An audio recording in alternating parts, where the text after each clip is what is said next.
Fala pessoal, bem-vindo a mais um Netter Talks. Eu sou o Matias Tiepo. Hoje estamos aqui com a Alessandra Gaidardi, que é jornalista e fundadora da NutriLoves. Alessandra, muito obrigado por ter aceitado o nosso convite. Eu que agradeço, obrigada. E, ó, vou ser sincero, quando eu fui fazer a pesquisa para entender um pouco o que você fazia, você faz muita coisa. Eu faço bastante Você faz coisa. muita coisa. E aí eu não sabia, não sei nem por onde começar, então vou deixar você começar. Tá, mas me dá um norte aí. O que você quer saber de mim? Quero que você fale um pouco da sua trajetória profissional, então. Tá. Como que você começou, formação em jornalismo, tudo mais. Eu imagino que você tenha encontrado aí duas carreiras paralelas, Sim. praticamente. Uhum. Eu tenho uma carreira como jornalista consolidada. Eu tô há 20 anos, mais ou menos, nessa carreira. Eu comecei como jornalista política. De política eu fui trabalhar com food service. E aí eu fui editora da Food Service News, fui editora de um grande portal da UOL de mercado de luxo na área de gastronomia e afins. Trabalhei com muitas revistas corporativas e depois eu passei pelo conselho de nutricionistas. E aí eu fiquei como assessora de comunicação lá por um bom tempo. Depois disso fui dar aula em faculdade, universidade e continuei trabalhando na área de food service e alimentação. Então, no food, especificamente, eu estou há uns 17 anos, mais ou menos, tendo passado por diversos veículos e diversas situações. Hoje eu sou diretora do NutriLover, que é uma plataforma de conexão de alimentação saudável e sustentável. Então a gente fala com nutricionistas que atuam em operação, a gente fala com chefes de cozinha envolvidos com alimentação saudável e sustentável, fala com muitos empresários da esteira do food service que estão interessados em projetos nessa área e faz uma ponte com ações mundiais e globais. E do outro lado, eu sou neuroeducadora, eu tenho mestrado, doutorado, pós-doutorado na área de educação e culturas de paz. Representei o Brasil em alguns eventos internacionais sobre culturas de paz. Faço um link disso com alimentação muito grande, então talvez você tenha lido alguns artigos meus, Gastronomia Dialógica, Juntos à Mesa, que são artigos que exploram a questão das culturas de paz vinculada à alimentação. E hoje eu estou na Faculdade de Ciências Médicas na Unicamp, fazendo um segundo pós-doutorado sobre neurociência e comportamento, né? Neurodivergências e tudo isso. E me encanta muito a conexão da alimentação com o nosso cérebro. Então, eu sou uma jornalista de food, falo disso e, ao mesmo tempo, estudo também questões neurais de neuroeducação, vinculação de neurociência e alimentação e outros assuntos aí. Caramba, muita coisa. Sou jornalista, sou pedagoga, sou química, Sim. Estudei nutrição, enfim, eu tenho essas... Sim, que legal, que bacana. Seu dia tem 24 horas mesmo, né? O meu dia ele tem mais ou menos isso. Tipo, a gente às vezes faz um gato, tem umas 28, mas é isso. E como que você caiu no mundo do food service, da nutrição também? Cara, assim, essa é uma pergunta interessante. Eu era jornalista política, então eu trabalhava com políticos aqui de São Paulo, na Câmara, na Lesp. E aí, em determinado momento, eu conheci o diretor da Food Service News. A Food Service News é uma revista que é de uma empresa de software, não é mais, né? Ela não existe mais, mas ela foi a maior revista do segmento por muitos anos. E ela é de uma empresa de software chamada Tecnisa. E aí o diretor da empresa, que era o dono da revista, me conheceu. E aí eu lembro de falar para ele, cara, mas o que eu vou fazer em food service se eu não sei cozinhar? Porque, né, agora, hoje em dia, aprendi alguma coisa, mas assim, ainda muito rudimentar, tá? Não é meu talento, não. Saiu do miojo? Mas... Não, miojo jamais. Mas assim, né, tô um pouquinho melhor nisso. Mas, e eu lembro dele me dizer assim, a gente brinca muito com isso até hoje, quando eu encontro ele em eventos. Ele falou assim para mim, que o food service é muito mais sobre as questões de economia e de política do que sobre a comida no Brasil. E hoje eu olho para esse mercado e eu falo, cara, é exatamente isso. É um mercado que movimenta muito dinheiro, que muda a vida das pessoas, que tem muito a ver com políticas públicas. Então, para você atuar no food service com informação, com comunicação, né, levando informação para as pessoas, você precisa ter muita noção disso, de que é um mercado que movimenta muito dinheiro, mas movimenta muito qualidade de vida também. Você tem que entender de economia e de política, é importante para você atuar no food. E de comida, mas aí eu fui aprender um pouco sobre equipamentos e essas coisas todas. Então, indiretamente, sua experiência na política... Não, super me ajudou. Na verdade, eu tenho uma mobilidade muito grande no setor de food service, né, hoje, e fui construindo isso ao longo do tempo, mas em grande parte eu acho que isso tem a ver, sim, com a minha experiência política e de olhar cenários, de ter uma facilidade de ler cenários, né? Porque quando você trabalha com assessoria política, você tem que ler muitos cenários. Você tem que entender antes o que vai acontecer, você tem que entender tendência, você tem que conseguir ler aquele aquela situação antes dela acontecer para você evitar o problema, tá? Sim, Então eu acho que muito da habilidade que eu tenho hoje de me movimentar no food tá aí mesmo, em ter uma habilidade de leitura política e de leitura econômica de alguns cenários. E antes de entrar mais nos food service, por curiosidade mesmo, essa questão da política, porque é, eu tenho a impressão que comunicação é 90% do trabalho, pelo menos para ser eleito. E então eu imagino que deve ser um ambiente estressante. Como é que é essa dinâmica de trabalhar nessa área? Depende muito, Aham, porque política é amplo, né? aham, Eu trabalhei com uma bancada e eu trabalhei com alguns políticos específicos. Quando sim, você está dentro de um gabinete específico, é a dinâmica daquele político, né? Então, cada gabinete é um mini mundo. Eu não sei se você já visitou a Câmara, se você não visitou, visite, ela é aberta ao público, né? uhum, Claro, você tem que marcar algumas coisas, sim, mas cada gabinete é um mundo, porque cada candidato, cada vereador, ele leva uma história para lá. A Lesp também, né? Então, a Assembleia. Quando você vai trabalhar com um político especificamente, você vai meio que reagir à comunidade dele, às questões dele.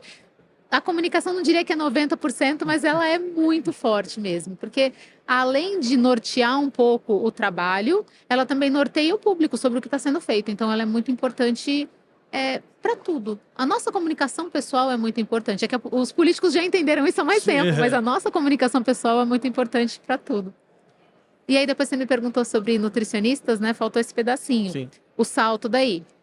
Depois de ser editora-chefe da Food Service News e do portal da UOL e de outros lugares assim, trabalhei com revistas tipo GRSA e tal. Uhum. O Conselho de Nutricionistas veio me convidar para ser assessora de comunicação porque era uma gestão que queria muito trabalhar alimentação fora do lar.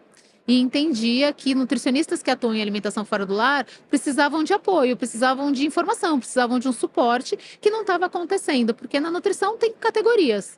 Então tem a categoria clínica, tem a categoria esportiva e tem essa categoria que a gente chama de UAN, que é a Unidade de Alimentação A e clínica Nutrição. esportiva, que eu acredito que seja que a maioria das pessoas sigam. Exatamente. A clínica e a esportiva são lugares que são mais glamurosos, tá? A Uhum. UAN, a produção, ela acaba sendo um lugar onde muitos não querem estar e acabam indo para lá por falta de opção. Nem todos, tem muitos nutricionistas que atuam na área de alimentação coletiva, de alimentação fora do lar, apaixonadíssimos pelo que fazem, tá? Vide nossas embaixadoras.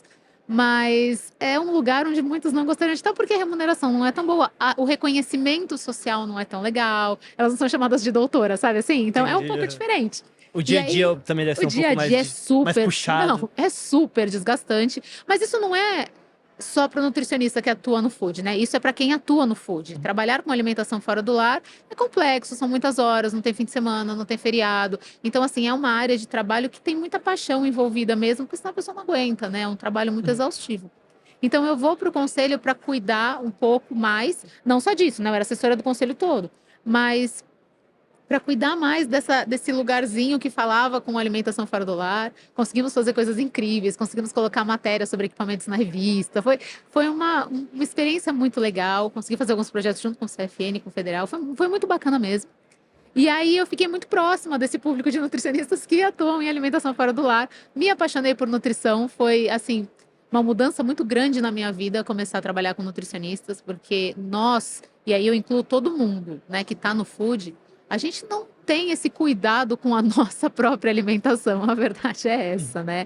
Então Afetou você muito a vida pessoal também. afeta tudo Aham. isso. Então, trabalhar com um grupo de nutricionistas me fez abrir os olhos para minha condição alimentar e para do meu entorno. E o quanto era importante que a gente trouxesse isso para o food service. Então, hoje, eu olho para o Nutrilover como uma faca de dois gumes mesmo, um lugar que atende dois lados, porque eu consigo levar informação para essa nutricionista e para esse profissional, engenheiro de alimentos, enfim, que está atuando em saudabilidade e sustentabilidade, mas eu também consigo levar informação para o setor de como é importante que ele se alimente melhor, de como é importante que se cumpra normas técnicas para que você não tenha contaminação.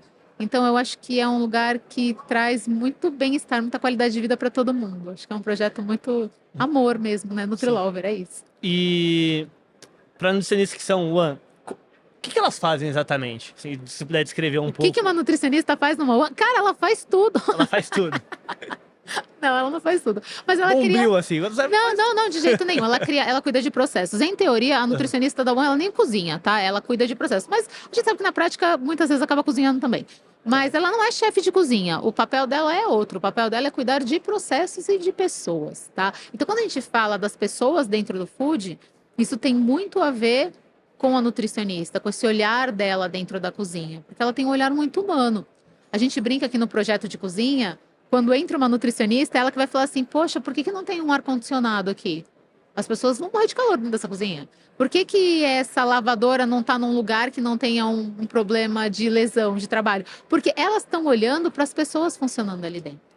Mas assim, tem ainda muita rixa, tem ainda muito essa, né, essa discussão profissional entre nutricionistas e chefes de cozinha. E aí a gente trabalha isso tanto no Nutrilover, quanto no Food Concert, quanto na minha vida pessoal nessas palestras. Eu vim aqui hoje dar uma palestra. Sim.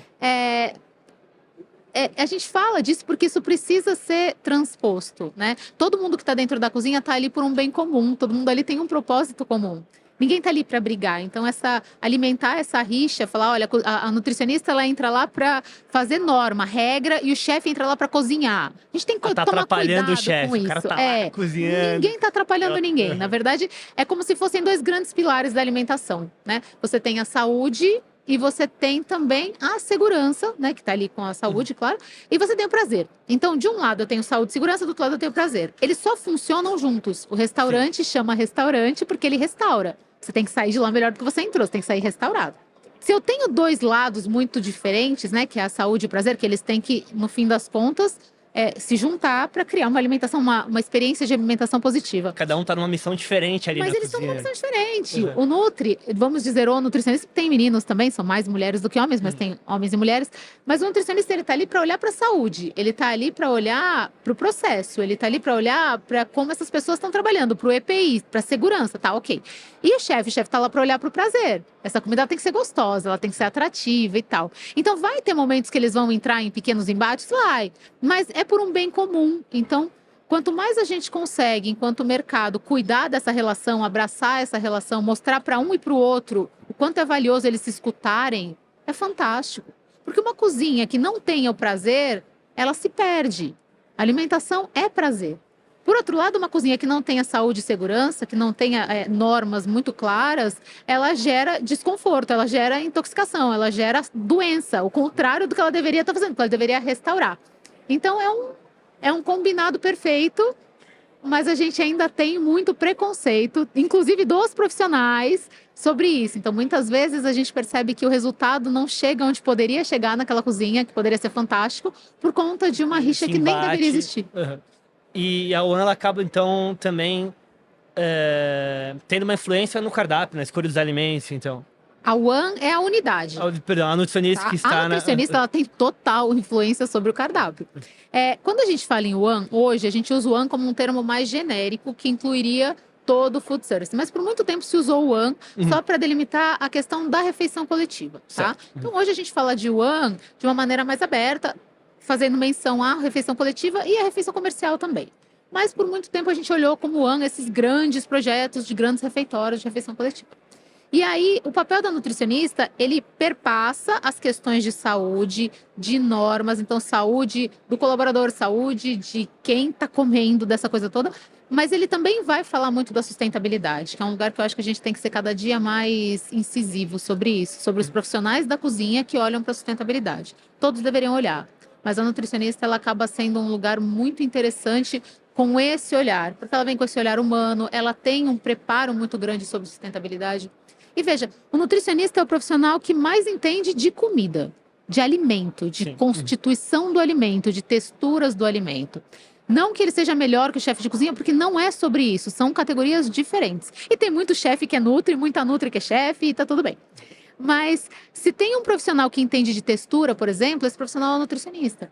Então, quando você fala de substituições, quando você fala de reaproveitamento, quando você fala de aproveitamento total do alimento, que é uma grande tendência da América Latina para os próximos anos, você está falando diretamente com o nutricionista. E aí, uma coisa que eu levanto muito para esse mercado é o seguinte: você já paga esse profissional, ele já está lá. Seja como consultor, seja como nutricionista responsável, ele está lá. Usa ele melhor. Repara no mundo de coisas que ele pode trazer de positivo para o seu negócio e usa ele melhor, trabalha melhor com ele, com as habilidades dele, né? Então, eu gosto demais dessa dobradinha de chefe e nutricionista que trabalham juntos. Eu acho que é sucesso garantido para qualquer operação. E quais são, geralmente, os maiores erros que um restaurante comete na questão, por exemplo, de segurança alimentar, de contaminação? O que geralmente acontece de errado? Veja, cada restaurante é um mundo. né? Cada restaurante é um universo. Uhum. Eu conheço muitos restaurantes. São 17 anos fazendo isso. Eu conheço muitos restaurantes, muitos chefes de cozinha. E, assim, eu acho difícil e eu acho que é simplista demais a gente dizer, olha, os problemas são esses ou são aqueles. Depende da operação. Quando você olha para uma operação oriental, por exemplo, você vai ter um tipo de problema, que é muito específico. Quando você vai para uma operação italiana, você vai ter um outro tipo de problema. Nesse Vai para caso, por delivery, você exemplo, vai no ter um oriental, outro cara. qual que é o problema, por exemplo, nesse tipo Enfim, de... os orientais, eles trabalham com muita proteína crua, né? Então, normalmente está aí. As grandes questões estão aí, em questão de armazenamento, descongelamento, essa coisa toda é mais delicada. Mas o que eu acho legal a gente dizer é que cada operação tem um coração. E tanto o nutricionista quanto o chefe tem que entender o coração de onde eles estão, né? Muitas vezes a gente vê profissionais muito desconectados da realidade onde eles estão. E aí isso traz muito problema. Porque cada realidade tem suas normas, tem suas regras, tem suas questões.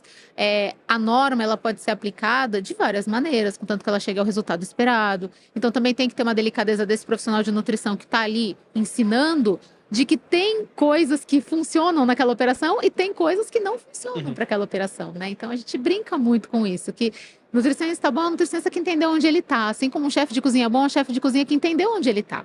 Porque cada realidade vai trazer um tipo de problema, vai trazer um tipo de questão. Não vou dizer problema, mas de questão. E que pode ser resolvida com mais ou menos facilidade se você olhar para a dinâmica total.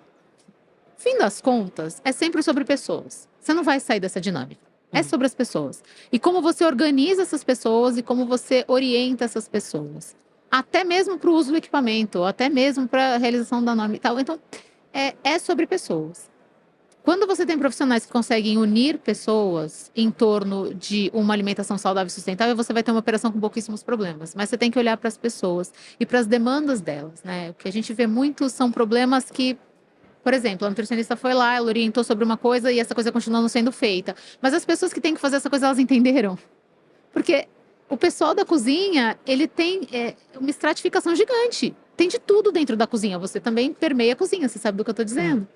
Então, você tem que ter um jeito de falar, um jeito de comunicar, um jeito de tocar as pessoas que todo mundo te entenda. Que é uma coisa que a gente tem visto muito na gastronomia também, né? No Food Concert a gente explora mais a questão da gastronomia como eixo. E a gente tem visto muito isso, né? Uma mudança no comportamento dos chefes de cozinha para eles... para uma humanidade maior. Não que eles não fossem humanos, chefes de cozinha sempre foram super humanos. Trabalhar com comida é uma atividade humana, cultural, de amor, não tem como não. Mas você tinha cozinhas muito violentas, vamos dizer assim. Então, há uns anos atrás, quando eu comecei nessa área, era muito comum você ter chefes de cozinha que gritavam com todo mundo, que ninguém queria entrar naquela cozinha porque tinham medo do cara, o cara jogava a panela, jogava as coisas. Isso era comum. Hoje em dia, quando você ouve um negócio desse, você fala, nossa, que bizarro. A maior parte das cozinhas hoje em dia são abertas e tal, você vê as pessoas trabalhando. Mas assim, ainda é um ambiente um pouco hostil, do ponto de vista de neurocomportamento, vamos dizer assim, ele ainda é um ambiente hostil, mas muito menos do que naquele momento.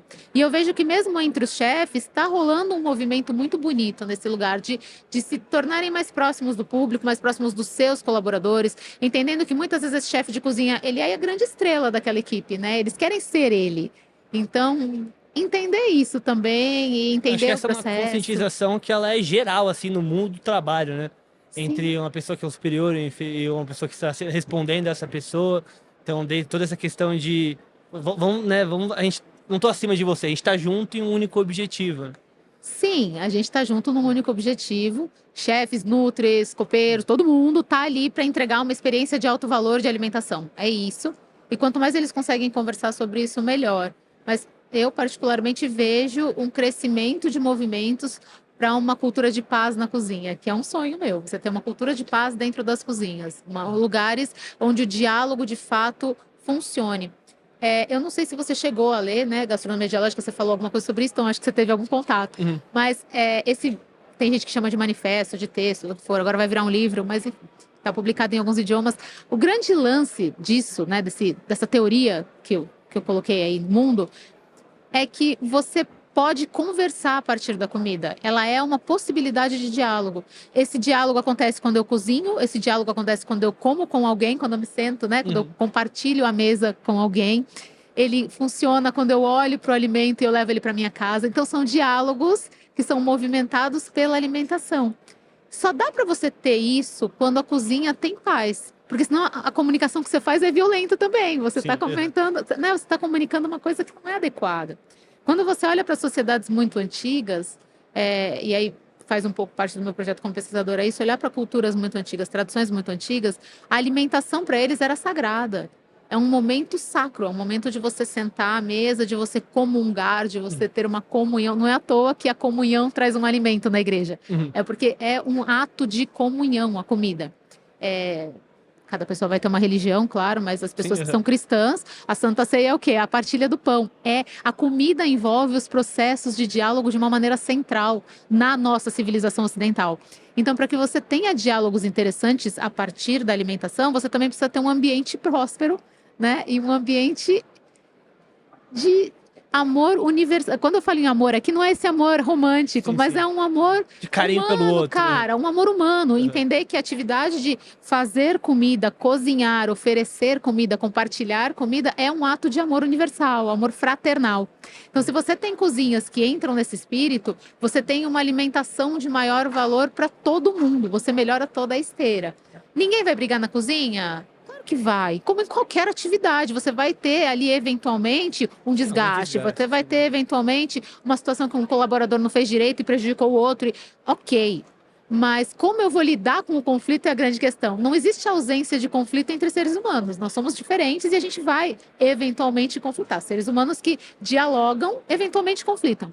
A grande questão é como eu saio do conflito. Então, eu acho que uma grande bandeira que a gente levanta hoje com o Nutrilover e com o Food Concert é esse. É a diminuição e a melhora na resolução de conflitos na cozinha. Entendendo que um ambiente de paz é um ambiente onde todo mundo é ouvido. Então, se um ambiente de paz é um ambiente onde todo mundo é ouvido, e eu quero que a cozinha seja um ambiente de paz, ela é um ambiente onde eventualmente vai haver conflito. Porque onde todos têm voz, eventualmente alguém vai discordar. Claro, a questão é como eu resolvo essas discordâncias. Então, acho que esse é o caminho. E pro lado...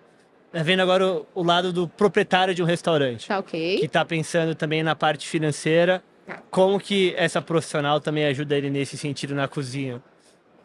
A gente faz alguns programas. Você está falando da nutricionista especificamente, e da nutricionista, né? Perdão. Nesse momento. A nutricionista, especificamente, ela pode trazer uma série de benefícios para a sua cozinha enquanto operador. Porque ela tem um conhecimento de custo muito interessante que muitas pessoas ignoram. O nutricionista, ele tem uma formação para isso, ele sabe calcular. O nutricionista de One é um perito em calcular custo. Porque você imagina como é difícil você fazer um planejamento de cardápio para milhares de pessoas. O custo é muito importante, elas sabem fazer isso, eles, né, sabem fazer isso com muita propriedade.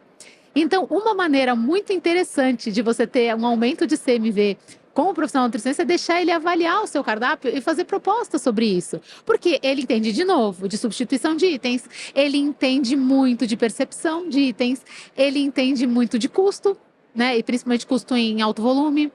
E ele entende de como a comida é feita. Então, ele pode te ajudar muito com isso. A gente tem um programa que começou na FISPAL e hoje a gente faz em algumas feiras, em que algumas das nossas embaixadoras participam de ações dentro de estandes de equipamentos e elas mostram como a receita que eles já estão fazendo ali naquele estande, porque os estandes eles têm receitas que ficam ali em looping, né?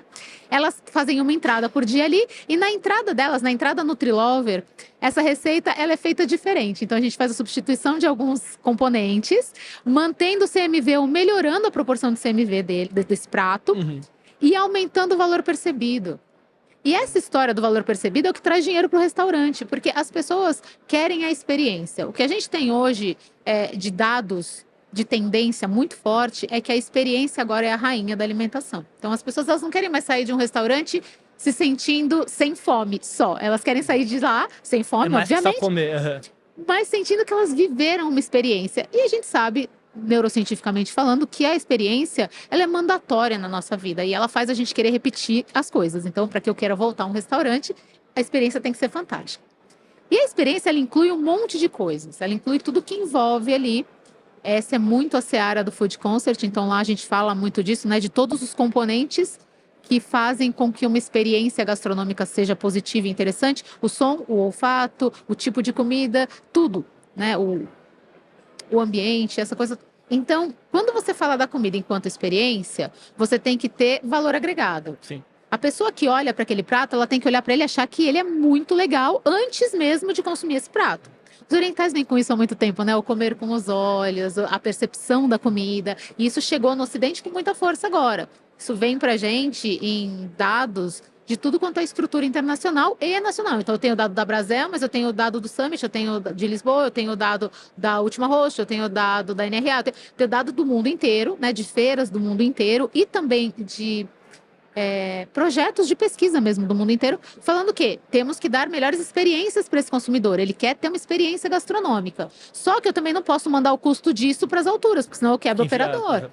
O nutricionista é um profissional que pode te ajudar a fazer esse equilíbrio entre um custo possível e uma experiência mais bacana, muito incrível. Então, o que a gente faz, por exemplo, nesse momento no Nutrilover nas feiras é isso. Vou dar um exemplo. Teve um prato que para mim foi muito emblemático que elas modificaram, que era um risoto de tomate. Então, era um risoto de tomate que era feito em alta capacidade, porque era um equipamento de food service e tal, food service. E aí, o que elas fizeram, basicamente? Elas pegaram um risoto de tomate, que era feito ali em altíssima capacidade, e elas transformaram ele no que elas chamaram de risoto Nutrilover, que era um risoto do fundo do mar. Tá? Então, elas colocaram ali algumas questões de tempero diferente, muito simples, que não aumentou o CMV. Fizeram uma tintura de lula, então esse arroz ele ficou preto, ele ficou um roxo muito escuro. E elas salpicaram ele com pimentões coloridos. E por cima vinha um mini polvo. Era esse contraste lindo, de cores aí. Era lindo. Você olhava para um coral, você olhava para um negócio fantástico. CMV estabilizado.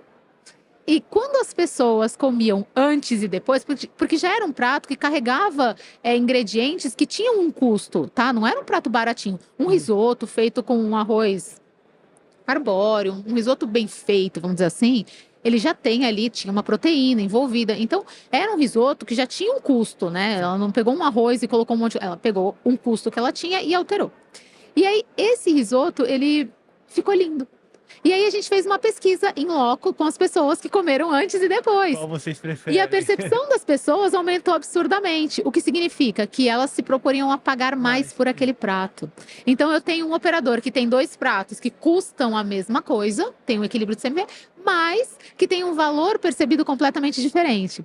Esse é o grande lance, essa é a grande tendência da alimentação enquanto experiência. É que eu consiga equilibrar custo, mas apresentar para o cliente um valor agregado maior. Esse valor agregado ele pode estar ligado a ingredientes mais glamurosos, mais premium.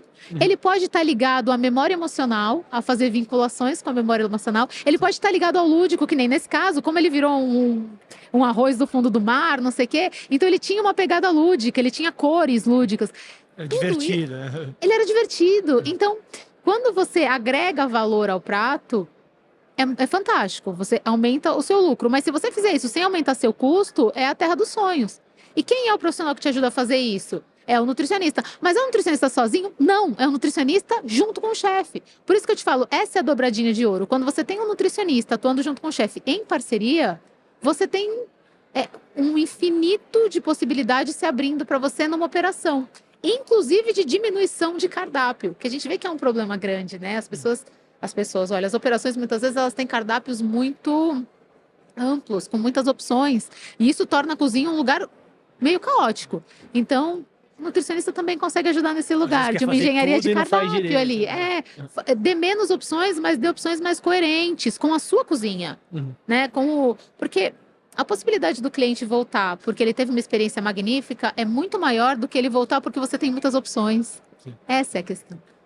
Faz sentido. Então, o grande desafio hoje da Nutrilovers, ou o objetivo, é essa conscientização do proprietário do restaurante, da importância desse profissional, e na outra ponta, a capacitação também dele, é isso?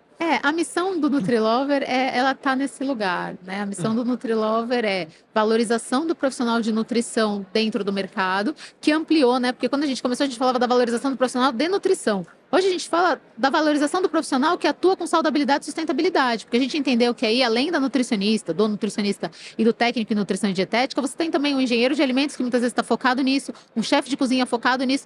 Então, quem está ligado a isso precisa ser valorizado pelo mercado. Mas o nutricionista ele tem bagagem técnica para fazer isso com muita facilidade. E do outro lado, conscientizar o mercado de food, do quanto é importante que as relações na cozinha sejam mais razoáveis, sejam mais pacíficas, sejam mais adequadas, o quanto é importante que o mercado dê atenção para essas profissionais de nutrição, né, para esses profissionais de nutrição, porque sem informação fica muito difícil que você transite. Então, eles precisam ter informação de equipamento, de novos insumos, que são coisas que eles não viram na faculdade, eventualmente. Então, é isso, é valorizar o profissional que atua com saudabilidade e sustentabilidade e, ao mesmo tempo, reconhecer ele no mercado, mas, de certa forma, educar o mercado. Eu acho que o Nutrilover ele tem um potencial educativo muito grande, tá? Então, ele educa todo mundo nessa esteira. O profissional que já atua nessa área a entender melhor o campo do food service e o food a entender esse profissional que está lá com a saudabilidade, com a sustentabilidade, que são conceitos que às vezes vão ser impactantes dentro de grandes operações e que precisam ser vistos com olhos de atenção, com olhos, uma cabeça mais aberta, vamos dizer assim, né? Não como uma pessoa que chega lá chata para botar regra, para falar que está tudo errado. Não é sobre isso. É sobre você ter um processo melhor para todo mundo. E saindo um pouco do food service e entrando na sua carreira paralela de educadora. A minha vida do Batman, A tá? vida do Batman. E a vida do Bruce Wayne, agora... Batgirl aqui, né? Tá. E o que exatamente você faz como educadora hoje? Qual área você atua? Eu atuo em neuroeducação, tá? Neuroeducação é uma área da educação que fala diretamente da parte neurológica. Então, eu ajudo as pessoas a entenderem melhor o que elas pensam. Tá? Então, hoje, a minha atuação nessa área, ela está basicamente nesse lugar, de ajudar você a entender por que é que você criou esses processos, esses hábitos, esses pensamentos e como é que você consegue alterá-los. A maior parte do que você pensa hoje, você não pensou ontem, certo? Não, errado. Errado. O que você pensa hoje é massivamente o que você já pensou ontem. A maior parte dos nossos pensamentos são repetidos. Então, mudar padrões, mudar hábitos, mudar maneiras de enxergar o mundo e de avaliar a vida, as coisas e tal, é difícil, né? É desafiador, porque nós temos essas questões já muito certas. Já tem uma construção do que é o mundo na minha cabeça. É isso. E do que sou eu também. E do que sou eu, e de como eu leio esse mundo. Então, esse microfone, ele é uma coisa para mim, e ele é outra coisa para você, ainda que eles sejam o mesmo equipamento igual. Eles têm representações diferentes no mundo pra gente. Então, neuroeducação é sobre isso, é sobre você olhar para como o cérebro das pessoas funciona e ajudar elas a terem um funcionamento, não um funcionamento cerebral melhor, não é isso, mas é ajudá-las a chegar onde elas querem, porque muitas vezes o nosso pensamento é que impede, né? Navegar melhor, então. A navegar melhor nesse mundo, vamos dizer assim. E isso impacta demais o trabalho com alimentos. Então, hoje, quando eu falo do meu trabalho como neuroeducadora, eu falo muito sobre alimentos também, porque isso está vinculado, né? Onde que essas áreas se... Então, eu brinco que para mim elas atuam juntas o tempo todo. Primeiro porque para você mudar processos de alimentação num país, você precisa mudar a maneira que as pessoas pensam a alimentação naquele país. E isso é neuroeducação, o tempo todo. A relação com o alimento tem que ser diferente. A relação com o alimento tem que ser diferente, a maneira que eu enxergo a alimentação tem que ser diferente, a maneira que eu me vejo no mundo tem que ser diferente, porque a alimentação tem muito a ver com mérito, por incrível que pareça. Muitas pessoas nunca provaram determinados alimentos porque elas acham que não é para elas. Entendi. Isso aqui não é para mim. E isso é extremamente doloroso de se ver, porque a alimentação deveria ser uma das ações mais democráticas humanas. Então, tem a ver com neuroeducação, mas também tem a ver com o que você ingere. Então, hoje em dia, a gente já tem uma série de pesquisas mostrando que, dependendo do seu tipo de alimentação, você vai ter um funcionamento cerebral diferente mesmo. Você vai ter uma performance mental diferente. Então, nesses dois lugares, eu tenho um impacto muito grande das minhas duas áreas de atuação, claro. Mas, eventualmente, eu faço alguns eventos e trabalhos também, onde eu falo de neuroeducação, mas do ponto de vista cognitivo mesmo, né? Sem nada a ver com a comida. É muito difícil para mim separar as duas coisas. Então, onde eu estou fazendo palestra sobre comida, eu vou acabar falando de neuroeducação, e onde eu estou falando de neuroeducação, eu acabo falando de comida. Mas são áreas É um pouco daquela história que correlatas. você é o que você come, né? Então, se você quer mudar a sua mente... Não é um pouco, não. Você é o que você come. E você é o que você entende do que você come. O que torna tudo mais interessante, mas também mais complexo. Porque o seu entendimento sobre alimentação é o que vai criar essa plataforma dialógica. Então, você é o que você come, do ponto de vista nutricional, mas você também é o que você entende do que você come, o que você entende dos seus processos alimentares, o que você entende das relações que você estabelece ao, né, estar à mesa com outras pessoas. Então, sim, você é o que você come grandão, assim, em vários aspectos. Com o aumento, por exemplo, da obesidade no Brasil, tem houve alguma mudança na relação do brasileiro com a comida, ou é mais os hábitos mesmo? Na verdade, quando a gente fala de obesidade, isso tem a ver com uma questão de entendimento de saudabilidade, né, que está mudando muito no Brasil. E aí a gente entra de novo na história da neuroeducação e da educação alimentar. Então as pessoas começam a perceber com mais força que a obesidade é um problema de saúde grave, porque até muito pouco tempo a gente batia muito na questão da estética, tá? Mas fora a estética, a obesidade é um problema de saúde muito grave que precisa ser visto com cuidado. E aí, com essa onda, vamos dizer assim, de GLP-1 e de... Sabe o que é, né? Não vou falar o Sim, nome do medicamento aqui. Mas dessas canetinhas de emagrecimento e tal, essa coisa toda. Você começa a ter uma outra questão aí que também envolve a educação de uma maneira geral e a nossa autoeducação, que é os novos hábitos alimentares que partem disso. Porque, né, o uso de GLP-1, ele muda muito o seu padrão alimentar. E aí, se você tiver uma relação bacana com essa sua alimentação, fica mais fácil de adequar, senão você vai ter muito problema aí. E isso impacta todo o mercado do food. Porque quando você tem um aumento de uso, por exemplo, de medicamentos desse tipo, que criam uma menor vontade, não dá para criar uma menor vontade, né? Mas que diminuem o apetite, diminuem a porção, você também tem um novo comportamento de consumo e um novo comportamento de mercado. E aí, uma outra tendência que vem muito forte para a gente na alimentação agora, né, na alimentação fora do lar, no caso, é a questão das pessoas que querem a inclusão alimentar. Então, que elas têm um hábito alimentar ou uma necessidade alimentar diferente. Uma pessoa que faz uso de uma caneta, então ela quer uma porção menor, mas também uma pessoa que é diabética, uma pessoa que é celíaca, que tem uma intolerância. Só que essas pessoas, elas não querem se sentir expostas. Então, é uma grande tendência do mercado de food service que você tenha cardápios inclusivos que atendam todo mundo. E essa é uma versão da alimentação muito dialógica e muito democrática, porque quando você tem um prato que é sem açúcar, mas que ele não é só para o diabético, ele é um prato sem açúcar que é tão interessante que mesmo quem come açúcar gosta desse prato, melhor. Quando você tem uma porção menor, que não é só para quem faz uso de um medicamento, mas que é para pessoas que comem menos, melhor. Porque essa pessoa, ela também não quer ser rotulada, ela não quer ser aquela pessoa que vai para o restaurante e ela tem esse... eu sou diferente. Ela quer ter um cardápio onde ela possa escolher Principalmente, coisas. às vezes, você tá numa mesa que você não conhece todo mundo, gera um monte de perguntas que às vezes a pessoa fica desconfortável em responder, né? É muito desconfortável, né? Estar no lugar do diferente, estar no lugar do inclusivo. A gente ainda tem que lutar muito nisso no Brasil, tá? Ainda tem muito que caminhar aí. Mas as propostas de uma alimentação inclusiva têm crescido muito e elas são extremamente interessantes. Inclusive do ponto de vista do lucro do operador, do empresário de alimentação. Te explico por quê. Sempre que eu trago esse assunto em falas, em palestras, sempre aparece uma pergunta assim, mas esse prato sem glúten, ele é um problema para mim, porque eu tenho que fazer separado, ou porque eu tenho que comprar fora por conta de contaminação, ou enfim, Ele não compensa. Ele não compensa. O prato sem glúten não compensa, o prato sem açúcar não compensa, a porção diferente não compensa.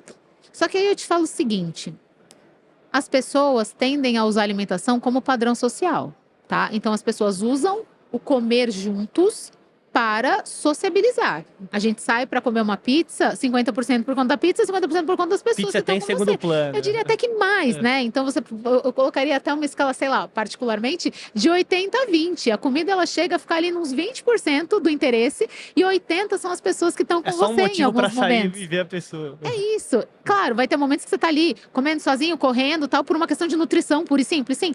Mas você sai com pessoas para confraternizar com pessoas. Então, quando você tá à mesa com outras pessoas para se alimentar, você tá ali para nutrir o coração, né? O corpo, o coração, a alma, a nutrição holística, que a gente fala de tudo.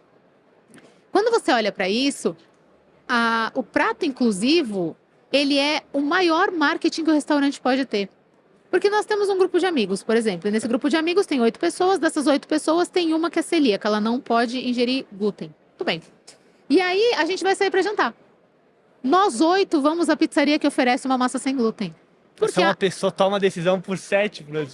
Ela influencia a decisão de todo mundo. Então, o mercado tem percebido que as pessoas que precisam de alimentação inclusiva, elas são grandes influenciadoras de grupo. porque elas precisam se alimentar também. Se o restaurante tiver isso de uma maneira que atende todo mundo, que é gostosa para todo mundo, esse prato deixa de ser um problema. Porque ele já não vai mais sair uma vez por dia só quando tem uma pessoa que precisa dele ou que quer ele. Ele vai começar a sair direto. Então, vou dar um exemplo meu. Eu fui almoçar alguns dias num restaurante com algumas amigas e tinha uma sobremesa que era feita à base de maracujá e manga e era sem açúcar. E ela era interessante, ela era bonita e todo o grupo experimentou essa sobremesa, que é uma sobremesa inclusive, ela não tinha açúcar adicionado. Sabe quantas pessoas são diabéticas nesse grupo? Nenhuma. Nenhuma. Mas se tivesse uma pessoa diabética no grupo, a gente ia ficar muito feliz porque ela estaria incluída. Então, o prato inclusivo de verdade é aquele que não é atraente só para quem precisa de alguma coisa diferente. Ele é atraente para todo mundo. E por conta disso, ele se torna um chamariz do restaurante, porque ele afeta diretamente esse influenciador que influencia grupos porque precisa de uma alimentação diferente, principalmente quando ele está dentro da família dele. Crianças que precisam de uma alimentação inclusiva, adultos, mas que estão com os filhos, que estão com os pais, que estão com os tios, que estão com o parente que veio de outra cidade. Essa pessoa precisa ser atendida. Se ela for atendida de uma maneira que atende a mesa toda, tanto melhor. Sim. Porque ninguém quer pedir uma pizza separada, você concorda? Eu quero pedir uma pizza que todo mundo queira experimentar. Prejudica Então, a experiência, né? Isso, prejudica a experiência. Se todo mundo gosta daquele prato, a experiência minha é boa e a experiência global é boa, que faz parte da minha. Então é mais ou menos isso. Não, legal, Alessandra. Estamos estourando um pouco no tempo. Tem mais alguma coisa que você gostaria de falar que eu não perguntei, gostaria de acrescentar? Não, imagina. Deixar suas redes sociais. Agradeço por esse espaço, né? Eu acho que é sempre muito importante falar de alimentação saudável e sustentável de um ponto de vista viável, tá? Muitas pessoas falam sobre isso de uma maneira que não atende ao food service e nem a população em geral, tá? Porque quando a gente fala de alimentação fora do lar, a gente fala de food service enquanto esteira de serviços e produtos, mas também das pessoas que se alimentam fora do lar todos os dias, o dia todo, porque hoje em dia é muito raro uma rotina em que a pessoa não tenha refeições fora do lar. Sim. Quando eu falo de melhoria de um mercado de alimentação fora do lar, eu falo de melhoria de um mercado de food, mas eu falo também de melhoria de qualidade de vida para todos. Então, ter espaços onde a gente possa falar de saudabilidade e sustentabilidade de uma maneira viável é muito interessante. Esses conceitos vão extrapolar, como a gente falou, por exemplo, para um mercado de luxo? Vão, claro que vão. Mas é importante a gente entender que ele melhora a vida de todo mundo. Então, falar sobre isso é muito legal. Falar sobre maneiras de ter isso que contemplam custo é muito interessante também, porque senão fica sempre parecendo que é algo muito distante para quem precisa manter custo na operação, e não é. Uhum. E eu acho muito legal a gente ter falado um pouco também sobre neuroeducação e sobre o quanto ações educativas são importantes em todos os aspectos sociais, inclusive na alimentação, para que a gente tenha padrões diferentes. Porque fala-se muito hoje que queremos um mundo melhor, queremos um mundo com mais paz, mas como a gente dá subsídios para que as pessoas atuem diferente no mundo, né? Então, essa é uma maneira. Educando as pessoas é uma maneira. Não, legal. Pessoal, sigam a Néter no Instagram, @NéterLavadoras. Também... Perdão. E Pode também se inscrevam no nosso canal do YouTube, Néter Talks. Quer deixar também as suas redes sociais? Deixa eu deixar as minhas redes também, eu esqueci. A minha rede social pessoal é Alessandra Gaidard, eu tô com o meu nome no Instagram, no LinkedIn, no Facebook, em qualquer lugar é meu nome. Vocês encontram também meus artigos todos no Google acadêmico com esse nome. O Nutrilover tem um site, nutrilover.com.br, tem uma plataforma diferente de mídias que é a nutrilover.live. O Instagram do Nutrilover é nutrilover.live também. E o Food Concert trabalha com várias plataformas, todas com o nome dele também. Então, achar esses projetos é muito fácil, porque todos estão com o próprio nome. Talvez só o Nutrilover é que seja um pouquinho mais delicado, porque é nutrilover.live, né? Então, sim, tem um isso. stepzinho a mais. Bom, show de bola. Valeu, pessoal. Obrigada.